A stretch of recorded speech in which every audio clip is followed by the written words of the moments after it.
Hello students, दृश्य success academy online classes में एक बार पुनः आपका स्वागत है। मैं विशाल सर एक बार पुनः आपका स्वागत करता हूं।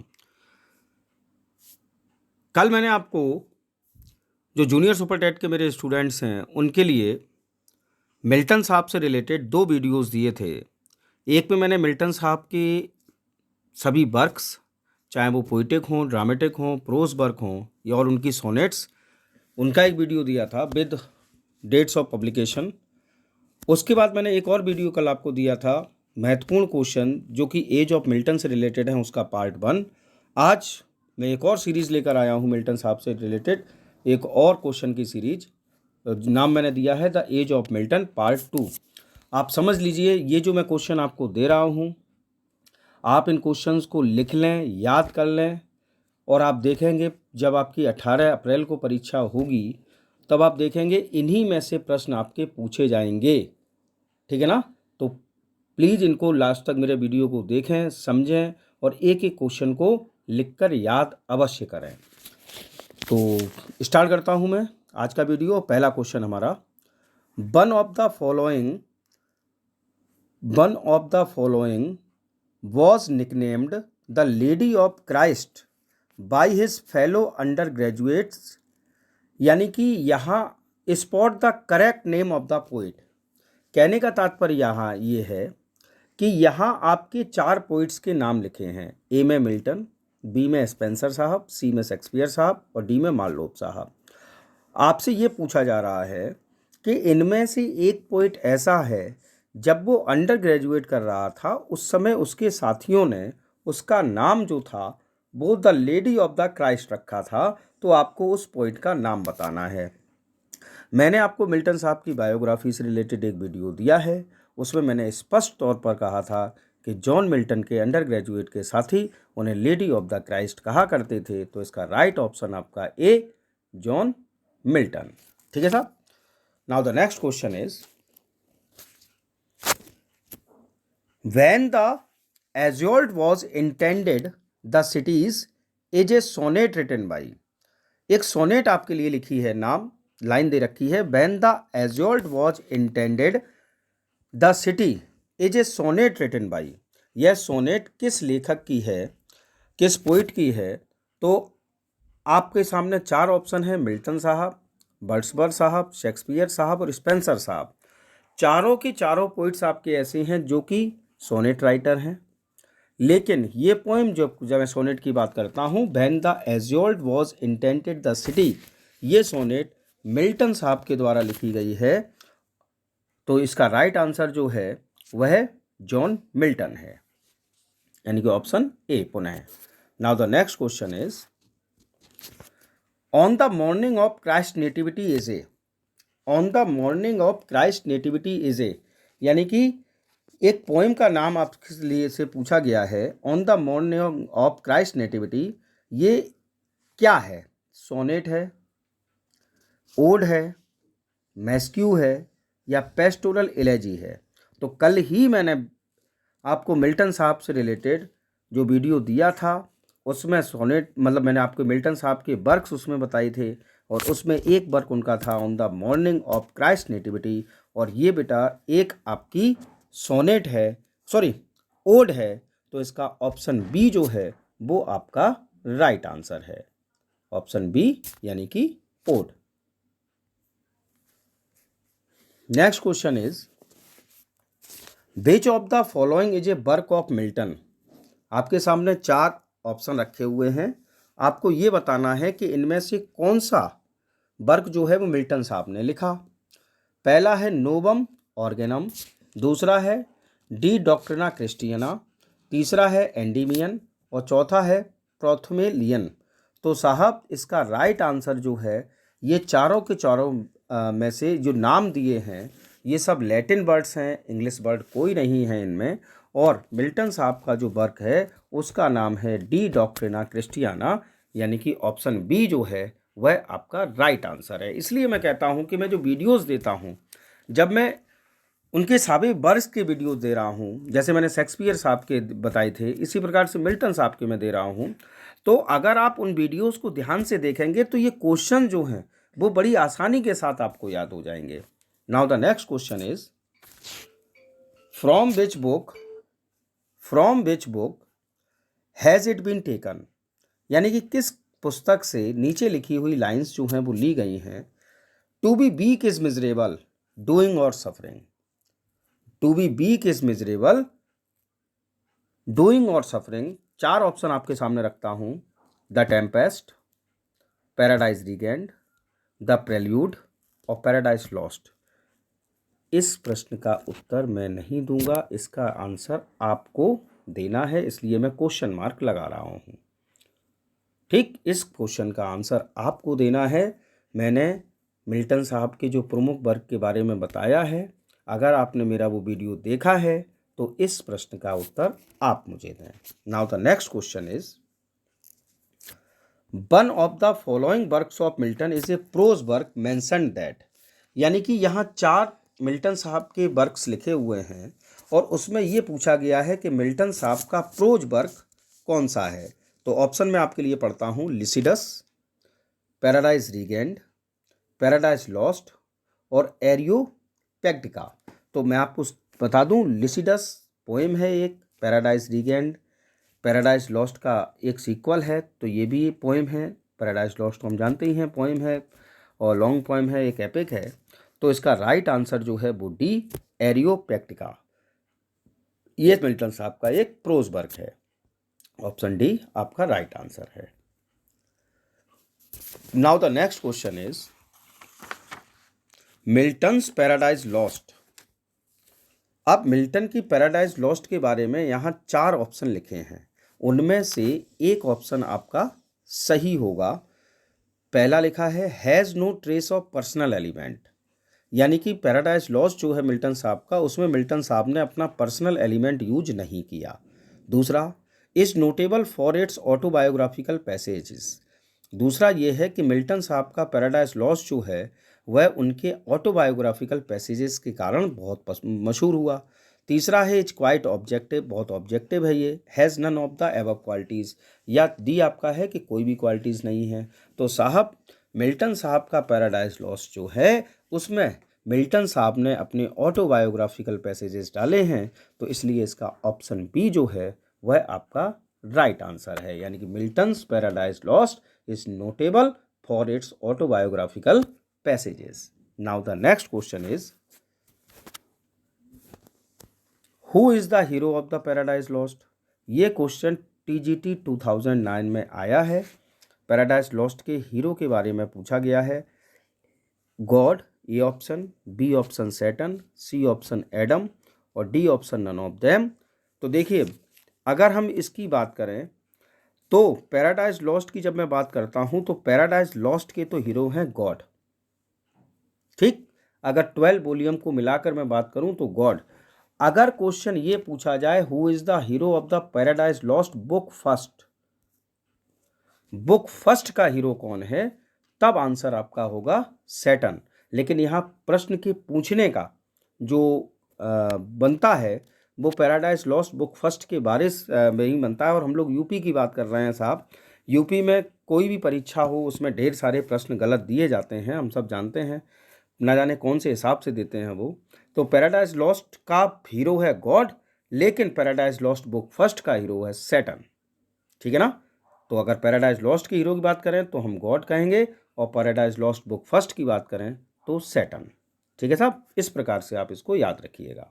पैराडाइज लॉस्ट बुक फर्स्ट का हीरो है Saturn. Next one is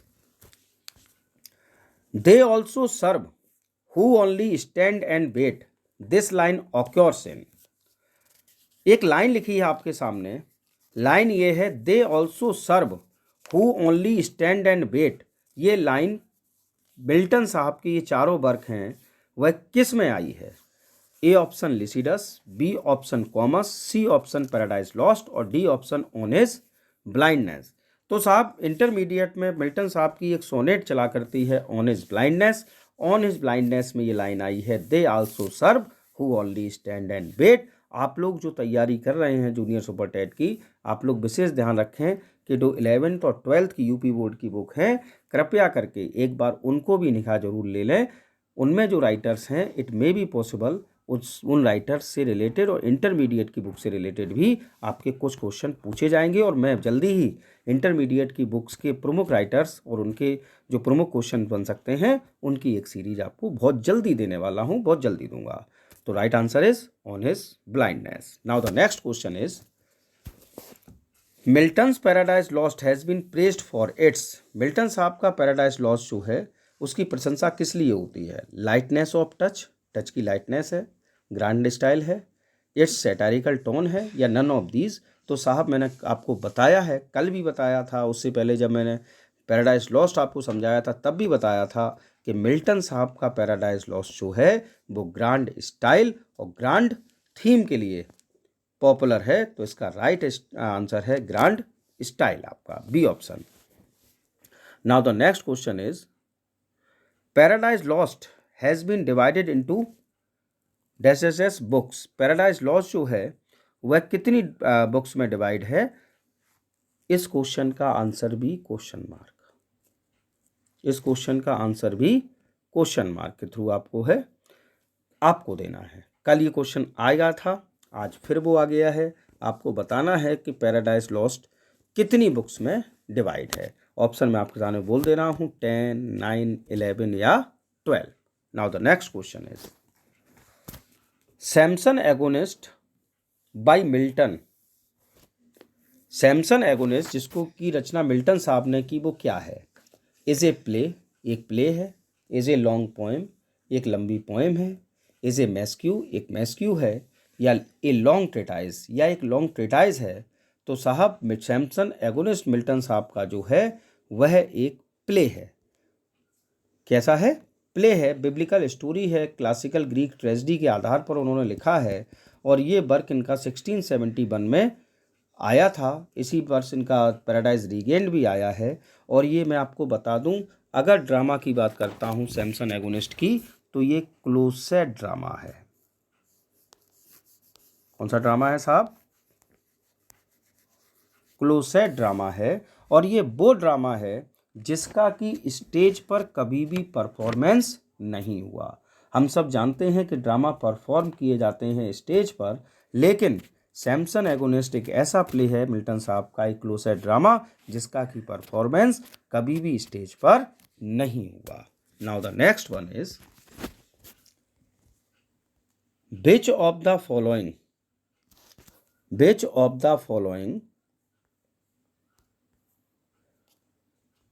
is a pastoral poem by Milton. Milton साहब के द्वारा लिखी गई पेस्टोरल पोएम का नाम?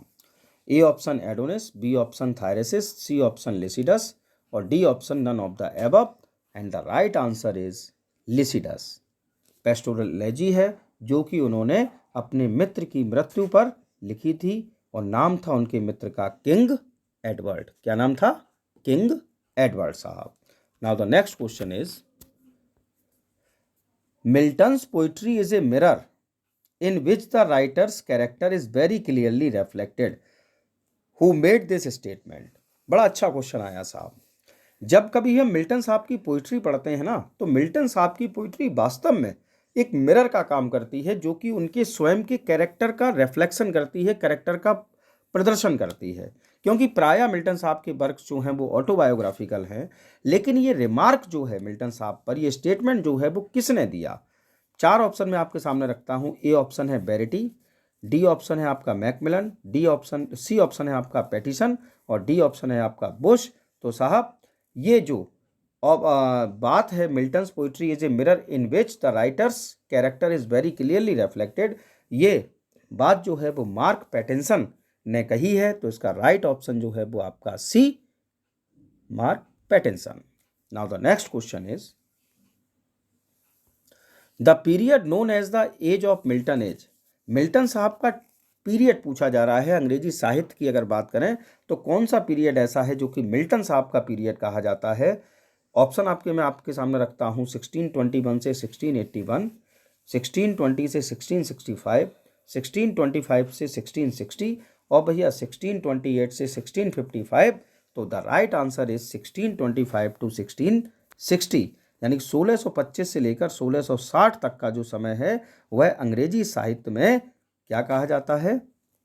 मिल्टन एज कहा जाता है, जिसमें मिल्टन साहब दो एजेस को की साक्षी बनते हैं, कैरोलाइन एज और कॉमनवेल्थ पीरियड। कैरोलाइन एज और Commonwealth period. Now the next question is the age of Milton had 3 kinds of poet. अगर मिल्टन साहब की एज की बात करें हम, तो उसमें कुल मिलाकर 3 प्रकार के पोइट्स हुए। तो आपसे क्वेश्चन ये पूछा जा रहा है कि कौन से वे 3 प्रकार के पोइट्स थे। पहला ऑप्शन है आपका रिलीजियस, हीरोइक, प्यूरिटन। दूसरा ऑप्शन है आपका मेटाफिजिकल, सेविलियर और प्यूरिटन। तीसरा ऑप्शन है मेटाफिजिकल, रोमांटिक और ड्रामेटिक। और डी ऑप्शन है आपका कैवेलियर, रिलीजियस और क्लासिकल। तो भैया इसका राइट आंसर है आपका ऑप्शन बी। देखिए, metaphysical beyond physical appearance, metaphysical हो गया। अगर हम कैवेलियर्स की बात करते हैं तो कैवेलियर्स के अंतर्गत वे जेंटलमैन आते हैं जिन्होंने कि सिविल वॉर में हिस्सा लिया था और किंग की साइड से लड़े थे। किन की साइड से लड़े थे? किंग, यानी कि राजा जो थे उस समय थे चार्ल्स फर्स्ट, उनकी तरफ से जो लड़े थे उनको कैवेलियर कहा गया। और तीसरा है प्यूरिटन। मिल्टन साहब प्यूरिटन हैं, जो कि जब कॉमनवेल्थ एज का आरंभ होना था उससे पहले से हमारे जो आपके वहाँ के राजा थे चार्ल्स फर्स्ट, उनके खिलाफ इन्होंने लड़ने का काम किया था क्रोमवेल जी के साथ। तो इसलिए 3 का ये समय था, मेटाफिजिकल, कैवेलियर और प्यूरिटन। तो ऑप्शन बी जो है वो आपका राइट आंसर है। Now the next question is paradise lost was written by Milton in the phase of his life. Paradise lost की रचना मिल्टन साहब ने अपने जीवन के कौन से फेज में लिखी? तो साहब middle phase, last phase, student phase या फर्स्ट फेज। तो हमने जैसा कि कहा आपको 1658 में मिल्टन साहब ने पैराडाइज लॉस्ट की रचना आरंभ की। 1665 में पैराडाइज लॉस्ट लिखा गया और 1667 में पैराडाइज लॉस्ट का पब्लिकेशन होता है। तो नेचुरल सी बात है, ये इनके जीवन का लास्ट फेज है, क्योंकि 1674 में मिल्टन साहब की डेथ हो गई थी। तो last phase of his life. Now the next question is which of the following is a masque written by Milton. Sorry, यहां आपके 4 नाम लिखे हैं। आपसे पूछा यह जा रहा है कि कौन सा मैस्क्यू जो है वो मिल्टन साहब ने लिखा है। मैं आपके सामने ऑप्शन रखता हूं, कॉमस, एरोपैक्टिका, लिसिडस या नन ऑफ द एबव। तो साहब, कल मैंने जब इनका वर्क बताया था तो हमने आपको बताया था कॉमस द मैस्क्यू। तो मैस्क्यू जो है वो क्या है आपका? ए ऑप्शन, यानी कि Comus. Now the next question is, अगला क्वेश्चन आपका आता है, De Doctrina Christiana cast doubt on the orthodoxy of. मिल्टन साहब का एक वर्क है जो कि उन्होंने लैटिन भाषा में लिखा था, नाम है डी डॉक्ट्रियाना क्रिस्टियाना। ये किस चीज के ऑर्थोडॉक्सी पर संदेह करता है? पैराडाइज लॉस्ट की, हिस्ट्री ऑफ ब्रिटेन की, पैराडाइज रीगेंड की या प्रोसीडी डिफेंसियो की। तो साहब सीधा मैं आपको रख रहा हूं, डी डॉक्ट्रिना क्रिस्टियाना जो है वह हेरेटिकल ट्रेटाइज है और ये डाउट उत्पन्न करता है ऑर्थोडॉक्सी ऑफ पैराडाइज लॉस्ट पर। तो इसका ऑप्शन आपका है ए सही, paradise lost. Now the next question is, commas bye John Milton is in the form of. अब देखिए, अभी जस्ट क्वेश्चन आया था कि मिल्टन साहब का कौन सा वर्क ऐसा है जो कि एक मैस्क्यू है। आंसर आपने क्या दिया था? कॉमस। अब वही पूछ लिया गया है कि कॉमस मिल्टन साहब का किस प्रकार का वर्क है। तो कॉमस किस प्रकार का वर्क है साहब? मैस्क्यू है। कॉमस किस प्रकार का वर्क हुआ? मैस्क्यू हुआ। तो ऑप्शन ए जो है वो आपका राइट आंसर है। Now the next question is,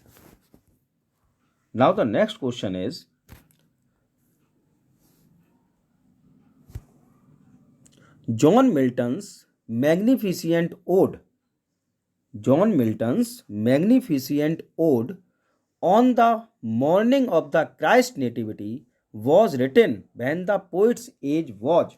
यानी कि मिल्टन साहब की ओड जो है on the morning of Christ nativity, Milton साहब ने कब लिखी और उस समय उनकी उम्र क्या थी? तो साहब मिल्टन साहब ने, जब मिल्टन साहब की उम्र 21 ईयर्स थी और ईयर था वो 1629, तब मिल्टन साहब ने odd on the morning of Christ nativity की रचना की थी। इसलिए मैं फिर से कह रहा हूँ, कृपया करके मैंने जो कल आपको वीडियो दिया था रट लीजिए, आप कंठस्थ कर लीजिए। 100% उसी में से क्वेश्चन बनेंगे और वहीं से क्वेश्चन पूछे जाएंगे। तो right answer is option B, 21 years. Next question is Milton Samson Agonist is, Milton साहब का सैमसन एगोनिस्ट जो है वो क्या है? एक एलेजी है, ओड है, क्लासिकल एपिक है, या एक क्लासिकल ट्रेजेडी है? तो साहब जैसा कि अभी मैंने बताया था कि मिल्टन साहब का सैमसन एगोनिस्ट जो है वह आपका एक ड्रामा है। ठीक है, तो ड्रामा है तो नेचुरल सी बात क्या हुआ, वो क्लोसेट ड्रामा। और क्लोसेट ड्रामा है तो इसमें सिर्फ एक ही चीज़ ऐसी दे रखी है जो ड्रामा कनेक्ट करती है, वो है ट्रेजेडी। तो एक क्लासिकल ट्रेजेडी, ऑप्शन डी आपका राइट आंसर है। Now the next one is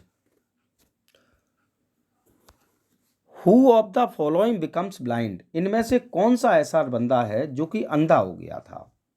4 option, John Milton, B William Wordsworth, C P G Wodehouse, और डी एल्फ्रेड टेनिसन। तो हम सब जानते हैं 44 वर्ष की उम्र में मिल्टन साहब अंधे हो गए थे। तो इसका राइट आंसर है आपका A, John Milton. Now the next question is Paradise Regained was the work of, Paradise Regained की रचना किसने की? तो साहब पैराडाइज रीगेंड पैराडाइज लॉस्ट का सीक्वल है जिसका पब्लिकेशन 1671 में होता है। और पैराडाइज लॉस्ट की रचना अगर मिल्टन साहब ने की है तो पैराडाइज रीगेंड की रचना जो है वो भी मिल्टन साहब ने की है। तो इसका राइट आंसर है जॉन मिल्टन। तो आज के इस वीडियो में मैंने आपको मिल्टन साहब से कनेक्टेड, उनके वर्क से कनेक्टेड एक महत्वपूर्ण क्वेश्चंस की ये सीरीज़ दी है। आई होप मेरे पिछले वीडियोस की तरह आपको मेरा ये वीडियो भी पसंद आया होगा। और मैं पुनः आपसे इतना कहना चाहता हूँ कि आप इन वीडियोस को बहुत ध्यान से देखें, अंत तक देखें और एक एक चीज़ को कॉपी पर नोट करें, जिससे कि आप आसानी के साथ आगामी परीक्षा को क्वालिफाई कर सकें। Thanks for watching my video. यदि आपको मेरा वीडियो पसंद आया हो तो लाइक, कमेंट और शेयर जरूर करें। और अब तक यदि आपने मेरे चैनल को सब्सक्राइब नहीं किया है तो प्लीज़ सब्सक्राइब माई चैनल और सब्सक्राइब करते समय बेल आइकन बटन जरूर दबाएं। Thanks for watching. Good night.